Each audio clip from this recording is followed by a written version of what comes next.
this off by talking about Invincible. This is probably the best superhero show out right now. Truly, honestly, like it is the best superhero show out here. I'm not like one to hype stuff up or hate on something, but this is a really great show.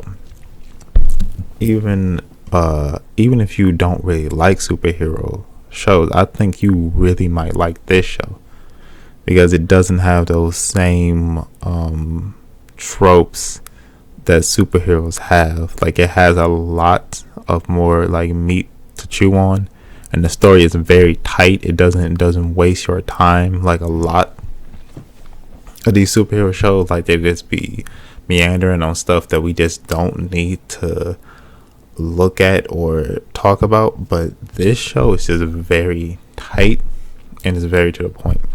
Now I'm gonna go down a list of pros and cons about the show, and I'm gonna start with the cons because I don't have that many cons, but these are more like little nitpicks. But I'm just gonna start with these, and I'm going full spoilers. This is not like a non-spoiler review. This is a complete spoiler review, so you've been warned.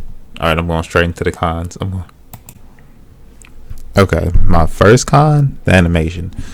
The animation is not the best. I don't think it's the most horrible animation ever. I don't think it's like Dragon Ball Super, the first few episodes. If you watch those, I don't think it's that bad. But it's not as great as I think it really could be. I think they can go for a more like realistic type of art style, especially for the subject matter that they're dealing with. So that is kind of a hit to me. It's not a huge hit. The animation's fine for the most part. It's just certain things that could look a lot better if they had a different type of animation style. But I'm not super mad about that one. My second con is really a nitpick. The music doesn't seem to be that memorable, and when I say that, I think like the Invincible theme that plays ahead of every episode is really good, and I think the music overall is really good, but I don't think there's nothing like memorable. Like I don't think you really know like Omni-Man's theme and Invincible's theme and Battle Beast's theme like that. I know like certain characters have they've taken like licensed music and that's their song, like with Titan is like Make Way for the King, stuff like that. I think that's cool. And with the brothers, they have like Run the Jewels and that's their little thing, and I think that's fine too. I think that's more modern, but I would like for them to have more of an individual like actual thing. Like I would like it to be put more work into the score. Because, you know, when you're in a superhero show or movie, you want them to show up and you want a theme to remember. Like when the Avengers show up, you know what's happening. You know when the dun dun dun dun dun dun dun dun. Like you know the Avengers is about to show up and they about to do some work. Or if you hear a villain's theme, you're just like, oh, they coming through like that dark foreboding music like that. That's what I want to see more from the show. So I would like to see more influence, more time and work put into the score. I'm not saying the music is horrible.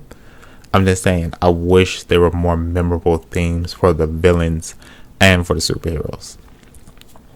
And my third con is this is a very popular one. I do not like the Ember character.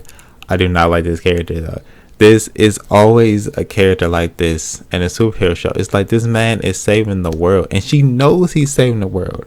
He's nearly on the edge of death and she's still thinking about herself, bro. I can't. Nah, bro. You can't tell me that shit is okay. You can't tell me that that's okay, bro. He's on the edge of dying and she's still worried about the stuff that she has to do and stuff that she wants him to do with her. Like, he bought her back a moon rock, dog. Like, come on. Should he have lied to her for that long? Maybe not. But at the same time, it's like he got to keep his secret identity, because if she knows his secret identity, then people are going to start harassing her, like, oh, you know Invincible's secret identity, and you spending too much time with him, and then villains and all the evil people are going to try to attack her. So it's like, yeah, I just really don't like that character. I guess it's like a teenage relationship, so that's how it's supposed to be. But man, yeah, I am not a fan of that character. I think they will like turn her around, and she will be less annoying in the next season. But we'll see. Okay, now I'm going straight into the pros, dog. Like this, and there's a lot of them. Okay, first one. There's no plot armor. Now, yes, mostly the main cast stays mostly relatively unsafe. What am I trying to say?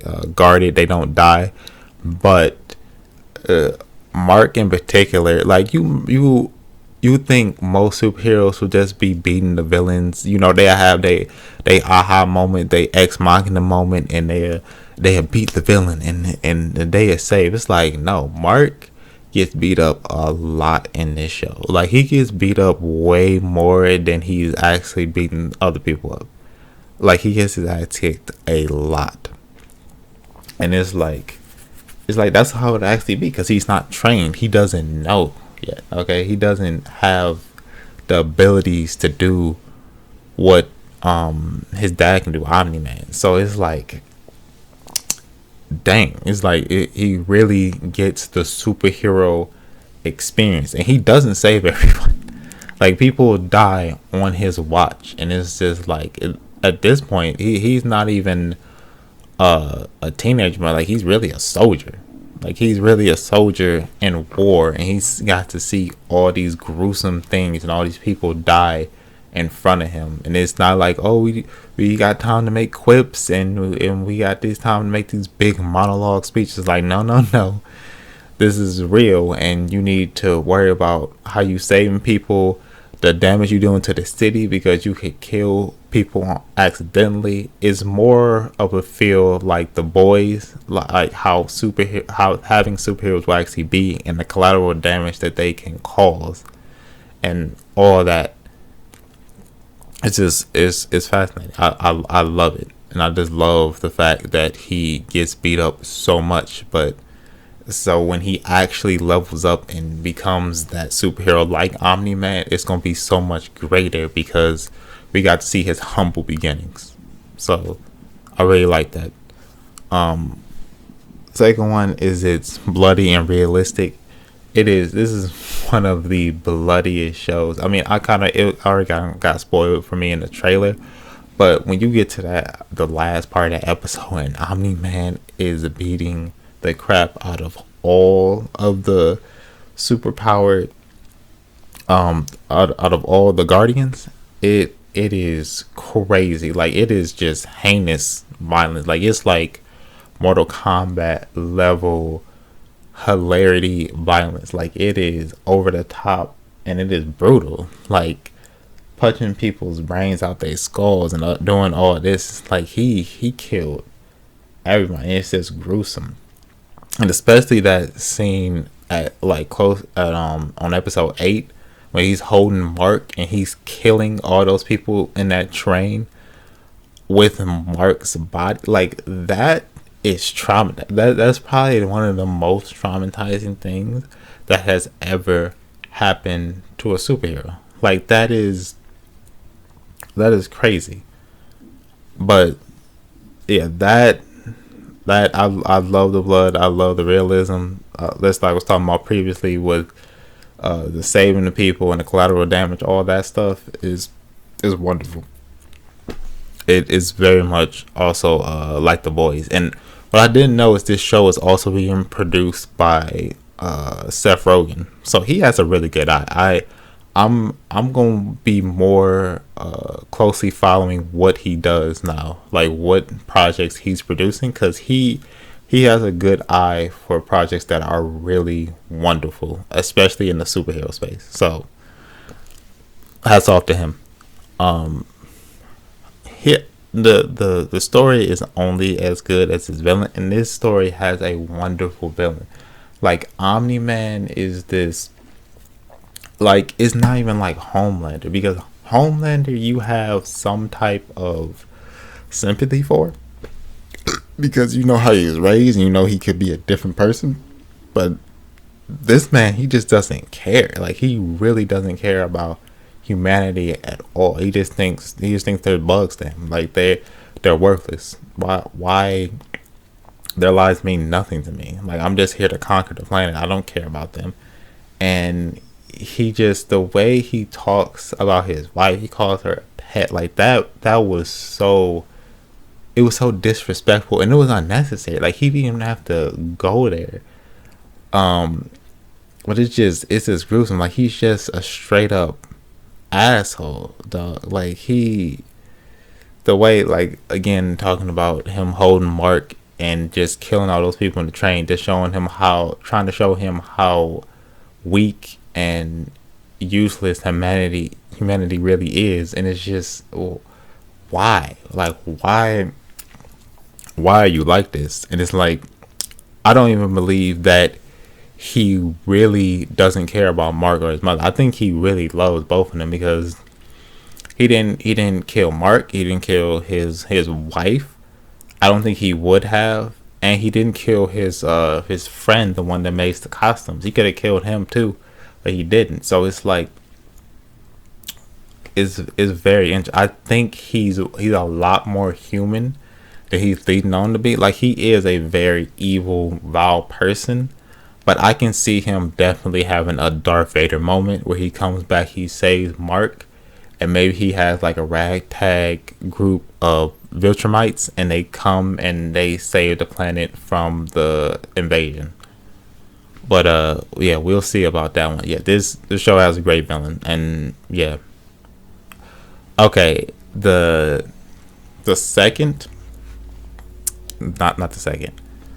The next pro is, it has a very tight story. And I talked about this up front, but the story is very tight. It's only 8 episodes, and they pack in all of what they need to into those 8 episodes, and it doesn't feel rushed. It doesn't feel like they didn't have enough time, or that they're just meandering on stuff that we don't care about. Everything feels like it fits. There are some lulls here and there, but I really enjoy like how tight the story is, and how everything connects to one another, and how things are being set up for the next season, as well as we can see at the end of episode 8, with all the plot lines that are being set up for season 2. So that was really nice. I think this has a tighter story than anything. I don't think Falcon and Winter Soldier has the tightest story. WandaVision, neither of those, nothing like that. But for the next pro, I like all the characters. And all the characters have some type of limit, and I like that. Like, because if a character just OP for no reason and they don't have any type of boundary or limit, it doesn't make it fun, because it's like they can't be hurt by anything. Even Omni-Man, for a moment at that penultimate episode, was getting the hands. Like, he was getting beat up by that creature, and he was getting beat up by those androids. So it's like, no one is invincible. No one is invincible. You know what I'm saying? So yeah. And then what is it, Monster Girl? Like, she ages every time she uses her ability. So that's gonna be like a really tragic story, unless they find a way to reverse it. And it's just, yeah, like, all these characters have limits, and I think they're all interesting. I love the robot. The robot is fascinating. That whole story with him cloning himself and being in that body and then having to kill his other half. Like that whole thing was emotional and it was fascinating. Like I love that character and his voiced by Zachary Quinto. I love him. So that character is great. But other than that, that's all I really wanted to say about the show. It's a really good show. And I mean, if you stuck around for the spoiler discussion, I still think that you would have a really great time watching the show. I still think that you should go back and actually watch the show because it is really, really good. And if you know somebody that hasn't seen the show, grab them, sit down and watch it with them, a boyfriend, a girlfriend, a best friend, whatever, and tell them to watch the show because it is truly wonderful. And I think this is the best superhero show of the year, like without a doubt. Without even watching any of the other stuff that's gonna come out, I think this is going to be on people's top 10 list for series for sure.